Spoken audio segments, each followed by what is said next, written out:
রমজান মুসলিমদের কাছে পবিত্র মাস। এই মাস জুড়ে মুসল্লিরা আল্লাহর সন্তুষ্টি কামনায় রোজা রাখেন, ইবাদতে মশগুল হন, দুহাত খুলে দান খয়রাত করেন। মুসলিমরা বিশ্বাস করেন রোজার মাস নিয়ে আসে উন্নত চরিত্র গঠনের অবারিত সুযোগ। সিয়াম সাধনা শেখায় নৈতিক ও মানবিক মানুষ হওয়ার কৌশল। ইসলামের রোজা সৃষ্টিকর্তা মহান আল্লাহ রাব্বুল আলামিন এবং তার বান্দাদের মধ্যে একটি বিশেষ বিষয়। ইসলামী বিধান অনুসারে প্রতিটি প্রাপ্তবয়স্ক মুসলিমদের জন্য রমজান মাসের প্রতিদিন রোজা রাখা ফরজ, অর্থাৎ অবশ্য পালনীয়। আরবিতে রোজাকে বলা হয় সাওম। এর বহুবচন হল সিয়াম, যার শাব্দিক অর্থ হচ্ছে সংযম বা আত্মনিয়ন্ত্রণ বা বিরত থাকা। রোজা একটি ফার্সি শব্দ যা এসেছে আদি ইরানীয় ধাতুমূল রোচাকা থেকে, যার অর্থ উপবাস, যা আবার এসেছে ইন্দো ইরানীয় ধাতুমূল রোচস থেকে, যার অর্থ দিন বা আলো। ফার্সি ভাষায় সিয়ামের প্রতিশব্দ হিসেবে রোজা ব্যবহৃত হয়। দক্ষিণ এশিয়ার অন্যান্য ভাষার মতো বাংলা ভাষাতেও শত শত বছর আগ থেকে এখন পর্যন্ত সাওম বা সিয়াম নামক ইসলামী উপবাস বোঝানোর জন্য রোজা শব্দটি ব্যবহৃত হয়ে আসছে। সুবে সাদিক থেকে সূর্যাস্ত পর্যন্ত সকল প্রকার পানাহার, কামাচার, পাপাচার এবং সেই সাথে যাবতীয় ভোগবিলাস ও অপ্রয়োজনীয় কাজ থেকে বিরত থাকার নাম সাওম বা রোজা।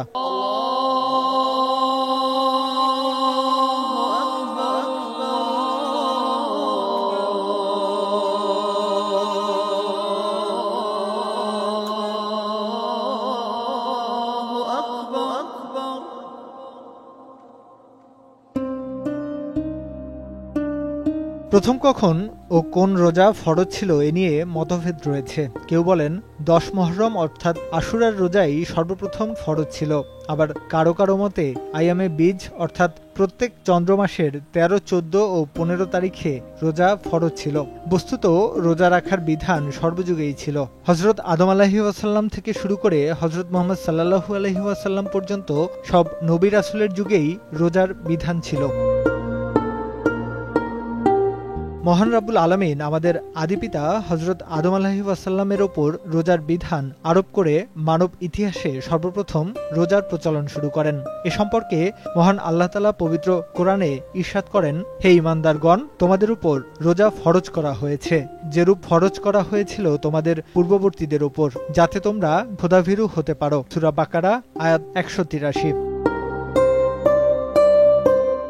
এই আয়াতের ব্যাখ্যায় আল্লামা আলুসি রাদিয়াল্লাহু তাআলা আনহু তাফসির গ্রন্থ রুহুল মাআনিতে উল্লেখ করেন, মিন কাবলিকুম দ্বারা হযরত আদম আলাইহিস সালাম থেকে শুরু করে হযরত ঈসা আলাইহিস সালাম পর্যন্ত সব নবী রাসূলের জামানা বোঝানো হয়েছে। কোরআন ও হাদিস গবেষণা করলে রোজার ইতিহাস সম্পর্কে যতদূর জানা যায়, মহান আল্লাহ তাআলা হযরত আদম আলাইহিস সালামকে জান্নাতে প্রেরণ করে একটি গাছের ফল খেতে নিষেধাজ্ঞা জারি করে বিশেষ এক ধরনের রোজা রাখার নির্দেশ প্রদান করলেন। এ ব্যাপারে আল্লাহ পবিত্র মহাগ্রন্থ আল কোরআনে ইরশাদ করেন, হে আদম, তুমি এবং তোমার স্ত্রী জান্নাতে বসবাস করতে থাকো এবং সেখানে যা চাও যেখান থেকে চাও পরিতৃপ্ত সহ খেতে থাকো, কিন্তু তোমরা এ গাছের কাছে যেও না। যদি যাও বা তার ফল ভক্ষণ করো তাহলে জালিমদের অন্তর্ভুক্ত হয়ে যাবে। সূরা বাকারা আয়াত 35। মুফাসসিরে কেরাম বলেন, এটাই ছিল মানব ইতিহাসের প্রথম রোজা। হযরত আদম আলাইহিস সালাম ও হযরত হাওয়া আলাইহা সালাম শয়তানের প্ররোচনার পর ওই নিষিদ্ধ গাছের ফল ভক্ষণ করেছিলেন। এর পরিণামে মহান আল্লাহ তাআলা তাদের ভূপৃষ্ঠে পাঠিয়ে দেন। এরপর তারা ওই ভুলের জন্য খুবই অনুতপ্ত হন, তওবা ইস্তিগফার করেন এবং এর কাফফারা হিসেবে ধারাবাহিক 40 বছর রোজা রাখেন। হযরত আদম আলাইহিস সালাম এর পর অন্য সব নবী রাসূলের জামানায়ও রোজার বিধান ছিল, তবে তাদের রোজা পালনের পদ্ধতি আলাদা ছিল। হযরত নূহ আলাইহিস সালামের উপর রোজা ফরজ ছিল। রাসূলুল্লাহ সাল্লাল্লাহু আলাইহি ওয়াসাল্লাম ইরশাদ করেছেন, হযরত নূহ আলাইহিস সালাম 1 শাওয়াল ও 10 জিলহজ ছাড়া সারা বছর রোজা রাখতেন। হযরত মুসা আলাইহিসসালাম এর উপর তাওরাত কিতাব অবতীর্ণ হওয়ার আগে তিনি ৩০ দিন রোজা রেখেছিলেন। অতঃপর মহান আল্লাহ তাআলা তার উপর ওহী নাজিল করেন এবং আরও ১০ দিন রোজা রাখার নির্দেশ প্রদান করেন। হযরত ইদ্রিস আলাইহিসসালাম বছর জুড়ে প্রতিদিন রোজা রাখতেন। হযরত দাউদ আলাইহিসসালাম একদিন পরপর রোজা রাখতেন। হাসান বসরি রহমতুল্লাহ আলাইহি বলেন, পূর্ববর্তী উম্মতদের উপর পুরো ১ মাস রোজা ফরজ ছিল। একটি মারুফ হাদিসে রয়েছে, রাসূলুল্লাহ সাল্লাল্লাহু আলাইহি ওয়াসাল্লাম বলেছেন, তোমাদের পূর্ববর্তী উম্মতদের উপর রমজানের রোজা রাখা ফরজ ছিল। আল্লামা আলুসি রহমতুল্লাহ আলাইহি বলেন, কিতাবী অর্থাৎ তাওরাত, জাবুর, ইনজিল, ঐশী গ্রন্থ যেসব নবীর ওপর নাজিল হয়েছিল তাদের উম্মতের ওপর রমজানের রোজাও ফরজ ছিল। ইহুদিরা পরে তা বর্জন করে বছরে একদিন উপবাস পালন করে, যেদিন ফেরাউন লোহিত সাগরে নিমজ্জিত হয়। পরবর্তী সময়ে ইহুদিদের দেখাদেখি খ্রিস্টান সম্প্রদায়ও একই দিনে রোজা পালন করে। অবশ্য তারা এর সঙ্গে আগে পিছিয়ে আরও ২ দিন সংযোজন করে নেয়। এভাবে নানা সময়ে বাড়তে বাড়তে তাদের রোজার সংখ্যা ৫০-এর কোটায় পৌঁছায়। আবার গ্রীষ্মকালে রোজা রাখা কষ্টসাধ্য হলে তারা তা পরিবর্তন করে শীতের মৌসুমে নিয়ে আসে। মুগাফফাল ইবনে হানজাল রাদিয়াল্লাহু তাআলা আনহু থেকে বর্ণিত একটি হাদিসে এসেছে, রাসূলুল্লাহ সাল্লাল্লাহু আলাইহি ওয়াসাল্লাম বলেছেন, খ্রিস্টানদের ওপর রমজানের ১ মাস রোজা ফরজ হয়েছিল। পরবর্তীকালে তাদের জনৈক সম্রাট অসুস্থ হয়ে পড়লে তারা এ মর্মে মান্যত করেন যে আল্লাহ তাকে রোগমুক্ত করলে রোজার মেয়াদ আরও ১০ দিন বাড়িয়ে দেবে। এরপর পরবর্তী সম্রাটের আমলে গোশত খেতে গিয়ে বাদশার মুখে রোগব্যাধি দেখা দিলে তারা অতিরিক্ত ৭ দিন রোজা মানত করে। পরে অন্য সম্রাট বলেন, ৩ দিন আর ছাড়ব কেন, এবং এও বলেন যে এ রোজাগুলো আমাদের বসন্তকালে পালন করব। এভাবে রোজা ৩০-এর সংখ্যায় অতিক্রম করে ৫০-এর কোটায় পৌঁছে যায়। ৭৪৭ সালের একজন আরব লেখক আবু জানাদ জানান যে উত্তর ইরাকের আল জাজিরা অঞ্চলের অন্তত একটি মান্দাইন সমাজ ইসলাম গ্রহণের আগেও রমজানে রোজা রাখত। এমনকি কথিত আছে ইব্রাহিম আলাইহিসসালামকে দেয়া সহিফাও নাজিল হয়েছিল রমজানের ১ তারিখে।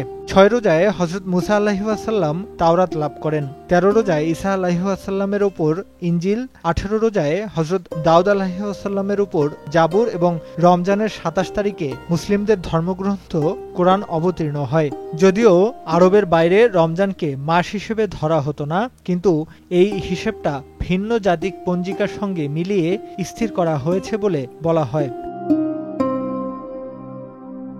মহানবী সাল্লাল্লাহু আলাইহি ওয়াসাল্লাম মদিনায় আগমন করার পর শুধু আশুরার রোজা রাখতেন। হযরত ইবনে আব্বাস রাদিয়াল্লাহু তাআলা আনহু থেকে বর্ণিত, রাসূলুল্লাহ সাল্লাল্লাহু আলাইহি ওয়াসাল্লাম মদিনায় হিজরত করতে দেখলেন মদিনার ইহুদিরা মুহররম ১০ তারিখে রোজা রাখে। তিনি তাদের জিজ্ঞেস করলেন, আজকে তোমরা কিসের রোজা রাখছো?